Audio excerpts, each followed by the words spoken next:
A cottage badly damaged by Hurricane Connie gets slammed by Hurricane Diane in Wilmington Beach, N.C. On August 17, 1955, images of Hurricane Connie's catastrophic destruction in 1955 reached Americans by newsreel. Set to orchestra music and hyperbolic eloquence, the big blow named Connie makes matchbooks of beach homes. The famed news narrator Ed Herlihy declared, "The twister levels everything in its path." The August reign of terror lasted days, Herlihy reported, leaving behind the inevitable quagmire of mud. Subscribe to the Post-Most newsletter. Today's most popular stories on the Washington Post. And then Diane came along. With Hurricane Irma threatening to make matchbooks of Florida homes not long after Harvey struck Houston. It's worth remembering that history also repeats itself meteorologically. In 1964, Cleo, then Dora. In 2005, Katrina, then Rita. Extreme Category 5 Irma crashes into Caribbean. Sets sights on Florida and Southeast U.S. Any hurricane making landfall is its own unique catastrophe.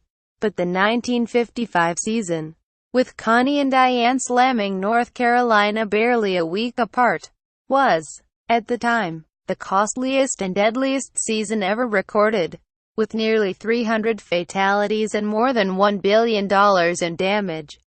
The second strike Diane was undoubtedly the greatest natural catastrophe in the history of the United States, according to a government weather report that year. Although Diane made landfall as a tropical storm, the heavy rains along the already soggy eastern seaboard were ruinous. From a New York Times report, with a foot of rain falling in just 36 hours, state and federal governments struggled to address the damage, with President Dwight D. Eisenhower scrambling to craft a general-like response and get in front of cameras.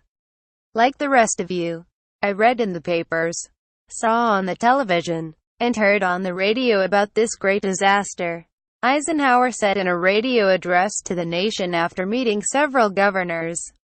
Industries flattened, cities practically paralyzed, communications halted, people out of work, suffering in certain instances missing members of their families, not knowing where they are.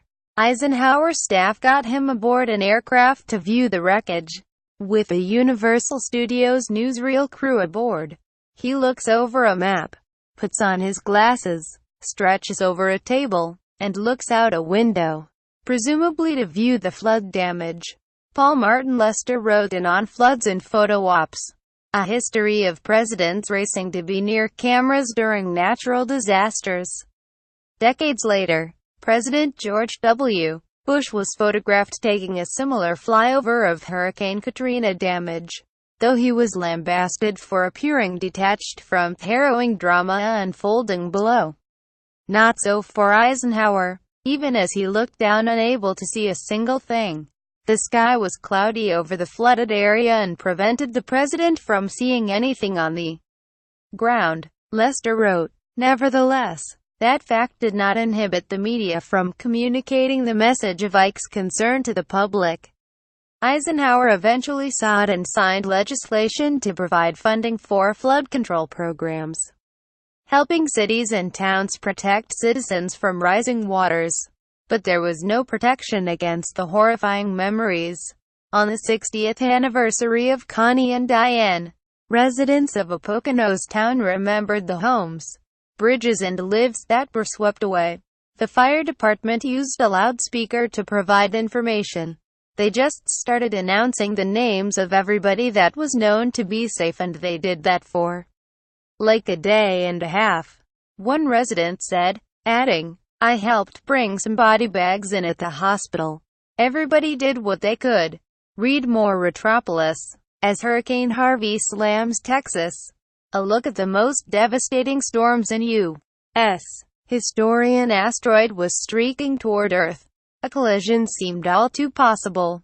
Diana's last day. Dodi's yacht. A Ritz suite. A diamond ring and relentless photographer's blood in the water. 4 dead. a coast terrified and the birth of modern shark mania. How a despondent veteran helped make the Golden Gate Bridge a suicide destination.